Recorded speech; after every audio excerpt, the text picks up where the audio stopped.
Oferecimento: Cartório Fujiwara, 43-3343-4645, Londrina, Paraná.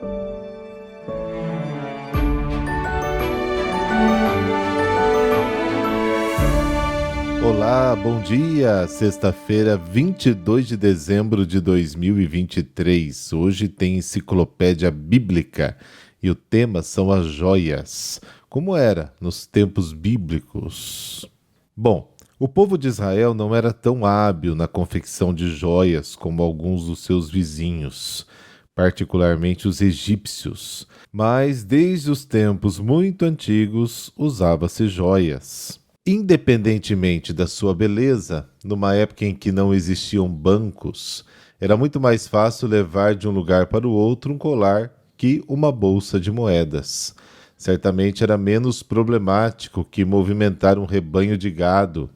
Já antes da introdução das moedas, as joias eram uma forma de riqueza que podiam ser trocadas por outras coisas e tomadas como presa de guerra. Usavam-se braceletes, colares, pingentes, correntes, anéis e brincos nas orelhas, nos dedos e até no nariz. Eram de ouro, prata e outros metais e ornados com pedras preciosas, semi-preciosas ou vidro colorido. As pedras eram alisadas e polidas, gravadas e esculpidas. O marfim era artisticamente trabalhado e frequentemente utilizado para decorar móveis, como também para fazer pentes, broches, plaquetas, vasos e recipientes de cosméticos. Os joalheiros e ourives egípcios eram mestres nesta arte.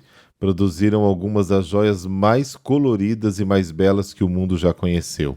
Sofisticados pingentes presos em correntes de contas eram feitos de pedras semi-preciosas, lápis lazuli, azul escuro, turquesa, cornalina vermelha, quartzo, como também vidros coloridos de azul e vermelho cintilante, engastados em ouro e prata. Originalmente, esses pingentes tinham a finalidade de proteger contra os maus espíritos. Os escaravelhos esculpidos que decoram anéis e braceletes egípcios refletem a crença de que Ré ou Ra, o deus Sol, assumiu a forma de escaravelho e são símbolo da vida eterna. Quando os israelitas partiram do Egito, lá no Êxodo, além de roupas, levaram consigo joias de ouro e prata. No Monte Sinai, fundiram brincos de ouro a fim de fazer um bezerro de ouro para adorar. Mas logo, arrependidos dessa deslealdade para com Deus, os homens, junto com as mulheres, trouxeram fivelas, pingentes, anéis, braceletes, todos os objetos de ouro e ofereceram-nos ao Senhor. Êxodo, capítulo 35, versículo 20 seguintes. Hábeis artistas israelitas usavam o ouro e as joias para embelezar a tenda da aliança, o tabernáculo. O peitoral sagrado usado pelo sumo sacerdote era adornado com pedras preciosas, uma para cada uma das 12 tribos de Israel. Também se recorria a artes dos joalheiros para confeccionar e gravar selos pessoais, às vezes usados como anéis. Eram impressos sobre pedaços de argila para garantir e autenticar documentos. Os pobres tinham selos de terracota com gravações rudimentares. Os ricos, porém, frequentemente possuíam pelos preciosos de cornalina, ágata, jaspe, cristal de rocha e outras pedras semi-preciosas.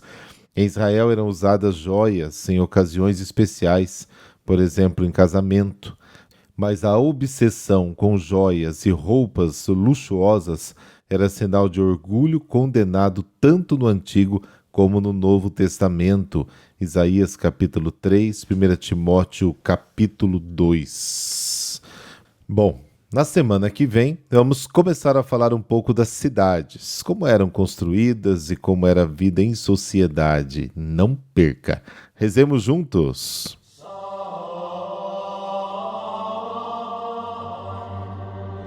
Pelo sinal da Santa Cruz, livrai-nos Deus, nosso Senhor, dos nossos inimigos.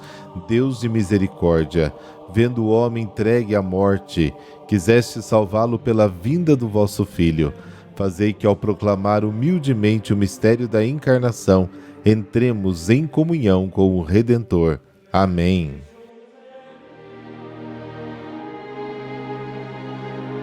Lucas, capítulo 1, versículos de 46 a 56. O Senhor esteja convosco, Ele está no meio de nós. Proclamação do Evangelho de Jesus Cristo segundo Lucas. Glória a vós, Senhor. Naquele tempo, Maria disse: A minha alma engrandece o Senhor, e o meu espírito se alegra em Deus, meu Salvador, porque olhou para a humildade de sua serva. Doravante todas as gerações me chamarão bem-aventurada, porque o Todo-Poderoso fez grandes coisas em meu favor. O seu nome é santo, e sua misericórdia se estende de geração em geração a todos os que o temem. Ele mostrou a força de seu braço, dispersou os soberbos de coração, derrubou do trono os poderosos e elevou os humildes, encheu de bens os famintos e despediu os ricos de mãos vazias. Socorreu Israel, seu servo, lembrando-se de sua misericórdia, conforme prometera aos nossos pais, em favor de Abraão e de sua descendência para sempre. Maria ficou 3 meses com Isabel, depois voltou para casa. Palavra da salvação. Glória a vós, Senhor.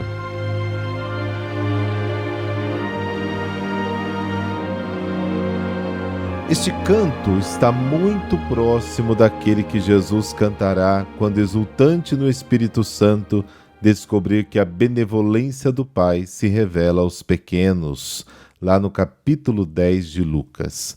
Maria exalta a obra da salvação que Deus realiza entre os homens. Este hino se desenvolve como um mosaico de citações e alusões bíblicas que encontra paralelo no Cântico de Ana, 1 Samuel, capítulo 2, versículos de 1 a 10, geralmente considerado como a sua fonte principal, tanto do ponto de vista da situação como do tema e da formulação. Alguns exegetas, inclusive, sugerem a leitura deste Cântico de Maria, tendo como pano de fundo a grande libertação do Êxodo e, em particular, o famoso Cântico do Mar, Êxodo capítulo 15, versículos de 1 a 18 e o versículo 21. Maria canta a grandeza de Deus, reconhece que Deus é Deus. A consequência da descoberta da grandeza de Deus no amor é a exultação do Espírito. A descoberta do imenso amor de Deus por nós supera todo medo. Quem conhece o verdadeiro Deus se alegra com a sua própria alegria. A razão do dom de Deus a Maria não é o seu mérito, mas o seu demérito, a sua humildade, de humus, terra, palavra da qual também deriva homem. Maria se sente o nada absoluto, a única capaz de receber o tudo que é Deus. Deus é amor, o amor é um presente.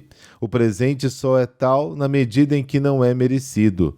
Deus é, portanto, acolhido em nós como amor e dom, apenas na medida da consciência do nosso demérito, da nossa distância, da nossa pequenez objetiva e da nossa humildade. Maria é o primeiro ser humano que reconhece plena e absolutamente o seu nada e a sua distância infinita de Deus. O mérito fundamental de Maria é a consciência do seu próprio eu pequeno. Ela reconhece o seu próprio nada infinito. Por essa razão, a Igreja proclama justamente Maria isenta do pecado original, que consiste na antiga mentira que impede o homem desta humildade confiante que deveria ser típica da criatura, como está no Salmo 131. A humildade de Maria não é aquela virtude que leva a humilhar-se. A sua não é a virtude, mas a verdade essencial de cada criatura, que ela reconhece e aceita, o seu próprio nada, o seu próprio ser com os pés no chão. Todas as gerações se alegrarão com ela, pela própria alegria de Deus, porque nela o abismo de toda a humanidade se encheu de luz e se revelou como capacidade de conceber Deus, dom de todos os dons. Deus é amor todo-poderoso. Ele mostrou isso entregando-se totalmente. O seu nome, a sua pessoa, é conhecido e glorificado entre os homens porque o próprio Deus santifica o seu nome, revelando-se e entregando-se aos pequenos. Maria resume numa só palavra todos os atributos daquele que ela já chamou de Senhor, Deus Salvador, poderoso, santo. O nome de Deus é misericórdia. Deus é amor que não pode deixar de amar. É a misericórdia que não pode deixar de sentir ternura até pela miséria das suas criaturas. São Clemente de Alexandria afirmava que, entre aspas, pela sua misteriosa divindade, Deus é Pai. Mas a ternura que tem por nós faz com que se torne mãe. Ao amar, o Pai torna-se materno. De quis divis salvetur, no capítulo 37. Maria descreve a história bíblica da salvação em 7 ações de Deus. A descrição com os verbos no pretérito significa o que Deus já fez no Antigo Testamento, mas também o que ele realizou no Novo, porque o cântico celebrado na liturgia pela comunidade cristã canta a obra de Deus à luz da ressurreição de Cristo. Falando desta revolução operada por Deus, que derruba os poderosos dos seus tronos e envia os ricos de mãos vazias, notamos que também esta é uma obra grandiosa e comovente da misericórdia de Deus. Quando os poderosos caem no pó e a experiência saciada na pobreza, eles são colocados na condição de serem elevados e saciados por Deus. Na experiência do vazio e do colapso dos ídolos, o homem se encontra na melhor condição para buscar a Deus. Em Maria está presente Deus feito homem. Nele se cumprem as promessas de Deus. É pela fé em Cristo que se é descendência de Abraão, Lucas capítulo 3. O cumprimento da promessa feita por Deus a Abraão é definitivo. Em ti serão benditas todas as famílias da terra. Gênesis capítulo 12.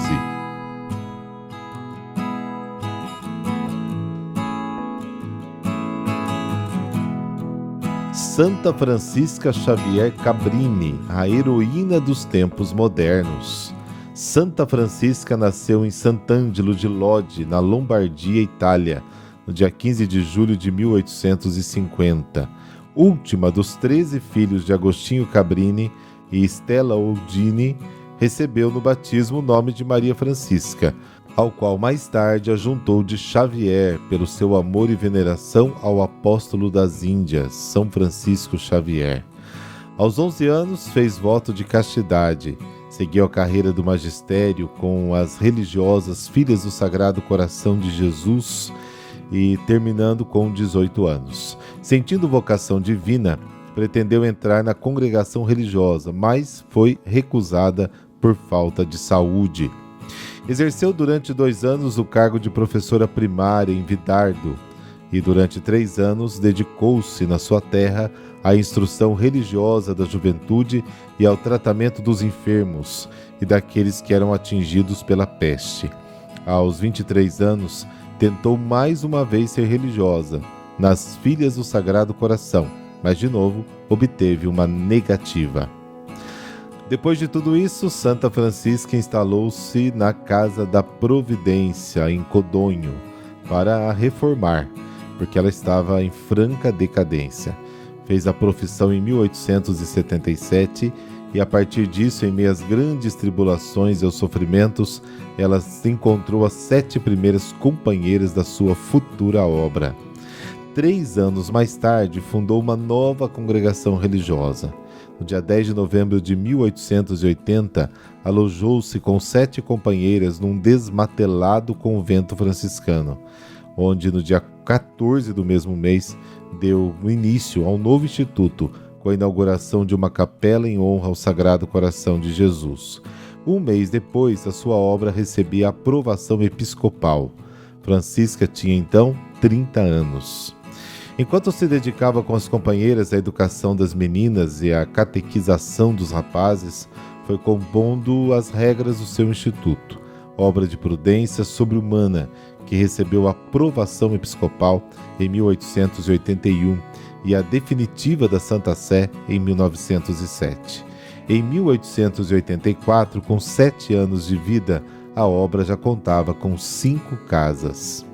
Em 1887, partiu para Roma, onde a princípio só encontrou dificuldades e portas fechadas, até que com fé, simplicidade e perseverança, Santa Francisca obteve a autorização do cardeal vigário para construir uma escola gratuita para os pobres fora da Porta Pia e um asilo infantil na Sabina, em Aspra. O problema da imigração italiana para a América do Norte preocupava o então bispo de Placença, Monsenhor Scalabrini, que pediu à serva de Deus algumas das suas religiosas para irem socorrer aqueles desamparados. Mas a virtuosa fundadora não se decidia a responder, porque pensava nas missões do Oriente. Foi então consultar o Papa Leão XIII, que após ouvir Francisca concluiu, não ao Oriente, mas ao Ocidente. E desde aquele momento ficou decidida sua partida para Nova York. E ela então veio realizar a sua obra pela primeira vez em 1889. Quase aos 40 anos de idade, começa uma série ininterrupta de viagens, percorrendo a América inteira, transpondo a cavalo a Cordilheira dos Andes, sendo por toda parte conhecida como a Mãe dos Emigrados.